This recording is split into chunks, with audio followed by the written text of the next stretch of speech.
kita membagi dua, energi baru dan energi terbarukan. Energi baru itu semua yang dihasilkan dari teknologi baru.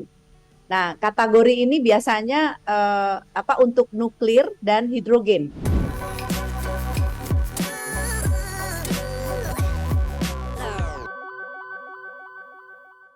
Namun kita mungkin boleh dipahamkan untuk sahabat Sonora, untuk para viewers, kita sering sekali mendengar istilah energi baru dan terbarukan. Sebetulnya ini barang apa sih, Prof? Gitu ya, mohon bisa dijelaskan kepada kita semua, Prof. Ya, Ya, oke, Mas Yudi, siap. terima kasih. Ini mungkin kurang awam ya kalau disebut energi baru dan energi terbarukan gitu. Mm-mm. Saat ini sudah dibahas di rencana undang-undang yang Baik. diusulkan oleh DPR ke pemerintah. Kita membagi dua, energi baru dan energi terbarukan. Energi baru itu semua yang dihasilkan dari teknologi baru.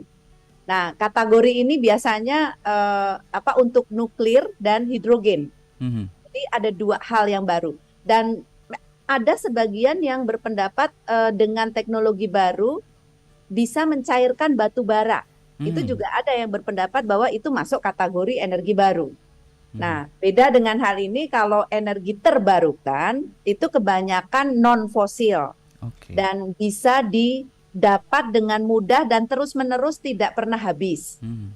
Nah, ini ada berbagai macam, termasuk misalnya kita punya matahari, kan Hmm. kita punya solar cell, ada Ya. solar cell istilahnya. Fotovoltaik itu untuk mengubah sinar matahari menjadi listrik. Terus ada biomasa. Mhm. Biomasa ini bisa didapat dari limbah, limbah kelapa sawit, limbah tahu, limbah berbagai limbah lah, limbah domestik dan sebagainya. Ini bisa juga dikategorikan sebagai energi terbarukan. Mhm. Lalu dari air juga begitu. Air ini bisa langsung menjadi listrik dengan gerakan kinetik. Tetapi air juga bisa menghasilkan hidrogen gitu. Mhm. Itu juga energi terbarukan. Jadi hidrogen itu ada dua tempat. Oke. Bisa menjadi energi baru, bisa menjadi energi terbarukan. Karena hidrogen itu lebih kepada energi yang dihasilkan dari sesuatu. Jadi disebut secondary energy. Hmm. Jadi dia bisa dari manapun gitu, Mhm. bisa menghasilkan itu. Nah, bayangannya seperti itu. Oke. Ini Oh, kan ada juga angin ya. Kita kan punya oh, angin tuh, betul. ya. Mhm. Mhm. Ada angin. Angin itu biasanya malam hari baru bertiup, baru banyak ininya intensitasnya. Mhm. Mhm. Nah, Seperti itu. Prof, pengembangan energi baru dan terbarukan lah ya, ini kan membutuhkan sebuah riset yang cukup panjang dan tentu saja berbiaya besar juga. Tapi urgensinya apakah memang sudah saatnya kita harus meninggalkan energi yang saat ini digunakan secara pasif ya, energi yang berbahan dasar dari fosil, kemudian kita berpindah. Ini kenapa sih kita harus segera berpindah dari energi yang berbasis fosil ke energi yang baru dan terbarukan ini, Prof? Ya, sebetulnya kalau bicara ini sebelum pandemi, Mhm. mungkin akan susah menggerakkan orang untuk berpindah energi.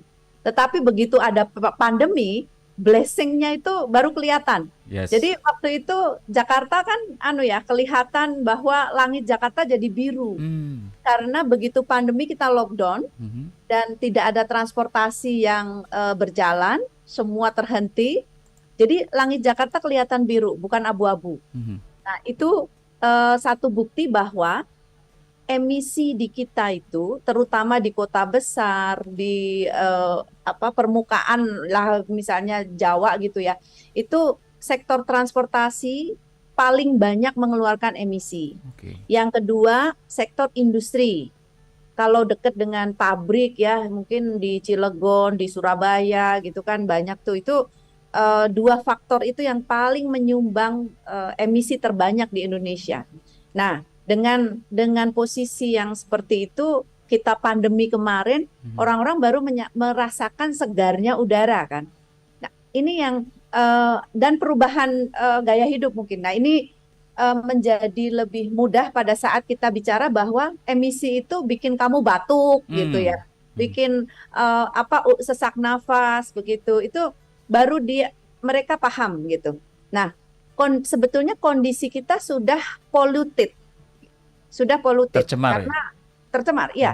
Apalagi Jakarta banyak sekali Ya. sepeda motor yang bergerak, mobil yang bergerak, sehingga sangat tinggi sekali polusinya.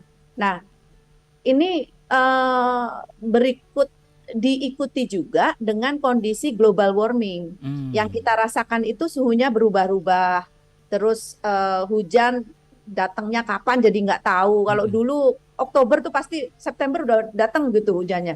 Sekarang kan nggak ada. Ya. Hujan baru Januari Mhm. gitu kan. Padahal yang kata nenek dulu kalau ber itu pasti Iya. hujan gitu kan.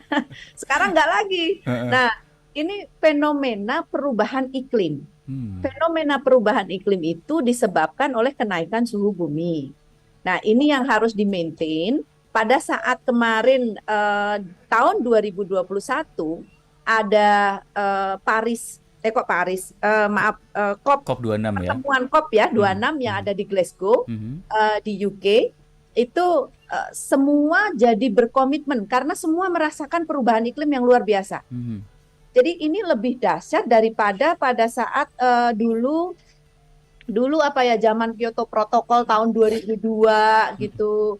Terus berikut-berikutnya. Nah, ini pada saat kemarin luar biasa animonya dari berbagai pemimpin negara. Mhm mhm. Pada saat itu semua berkata bahwa oh, kita semua harus berpindah ke energi hidrogen gitu. Oke. Nah, ini yang menjadi gejolak. Lalu Presiden kita Pak Jokowi menginginkan adanya kita harus menjaga suhu kita dan mengurangi emisi yang ada di Indonesia. Nah, Oke. itu yang menjadi apa ya, trigger Mhm untuk semua serius langsung membahas roadmap. mhm. Sebetulnya roadmapnya sudah ada dari dulu, tetapi nggak terlalu direken lah ya.